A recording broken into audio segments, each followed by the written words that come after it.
Hi everybody, welcome back to Iron Crane Dojo. Bill McCabe here, and I'm going to pick up where I left off with the last video.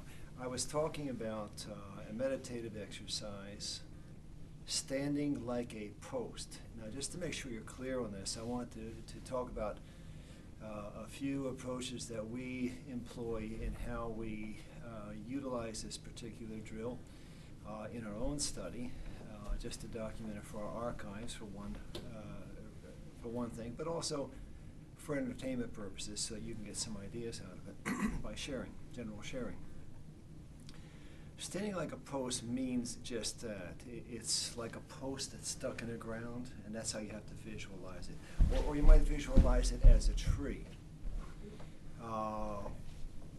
We can talk about this for hours, but what I'm going to do is give you some spellings of the terminology in Chinese, and then you can look around on the internet or use other sources or devices to do your own personal research into it. But I recommend that you do research it, because this is one of the most powerful techniques that you can employ in your personal practice, and it needs to be researched and evaluated from your perspective as to whether it has any worth.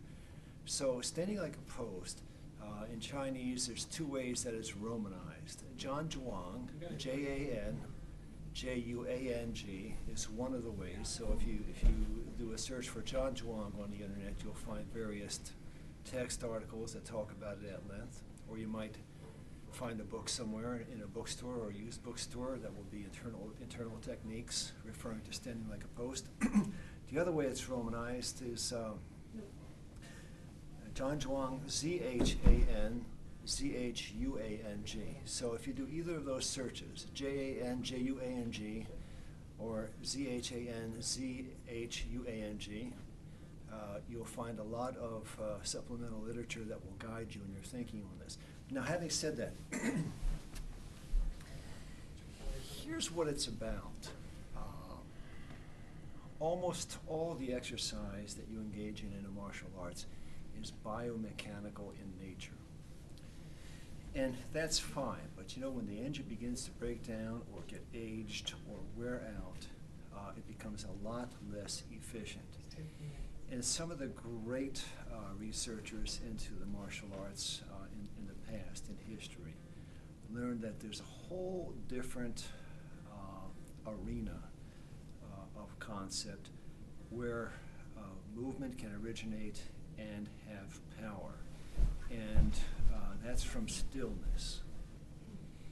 And stillness is a place where very few people ever go, because in our daily lives we're rushing around from point A to point B, and we don't understand it.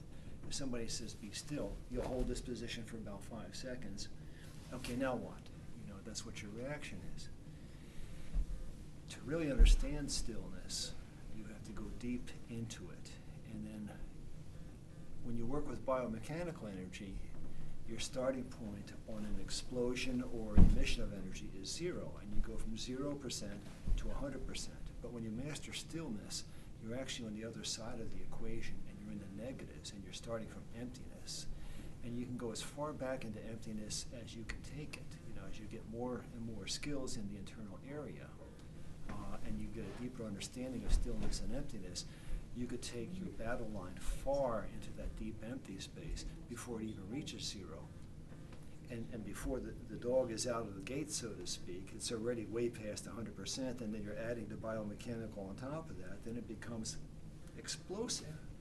So the people who understand this just have explosive energy, and it looks like they're hardly moving. Now you can go on YouTube, and you could research Tai Chi explosive energy or internal arts energy or the secret energy of the internal arts, and you can see all kinds of people, and it will manifest in different ways. Chung Man Ching, if you look at some of his videos on YouTube, you'll see where it looks like people are being pushed by him and they're flying off into space.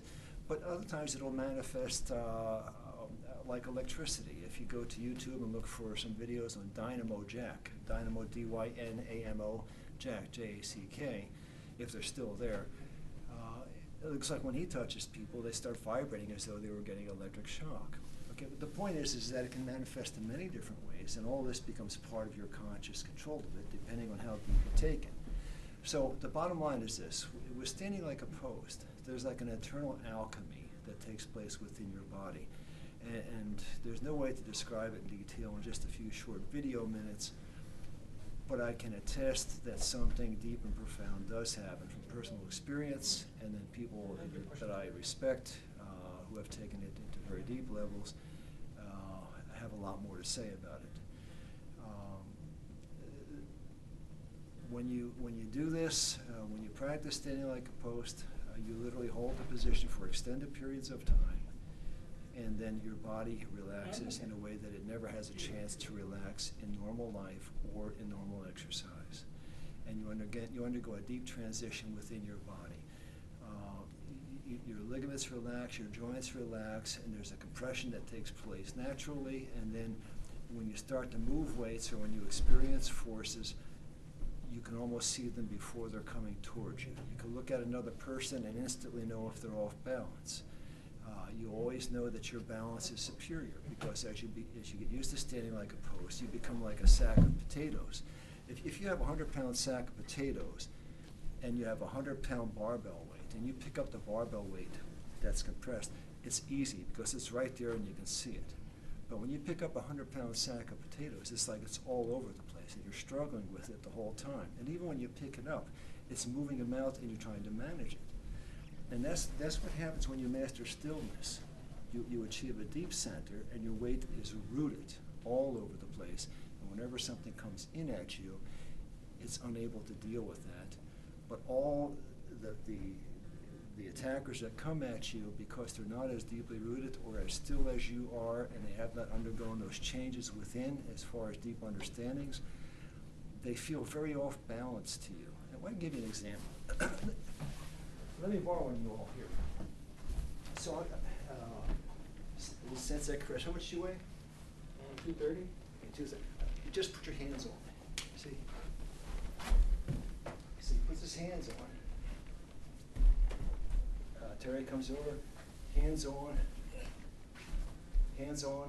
That's all she's doing, is just putting her hands on. But I can feel their balance, and I can feel the shifts in their balance as they contact me, and I can manage it.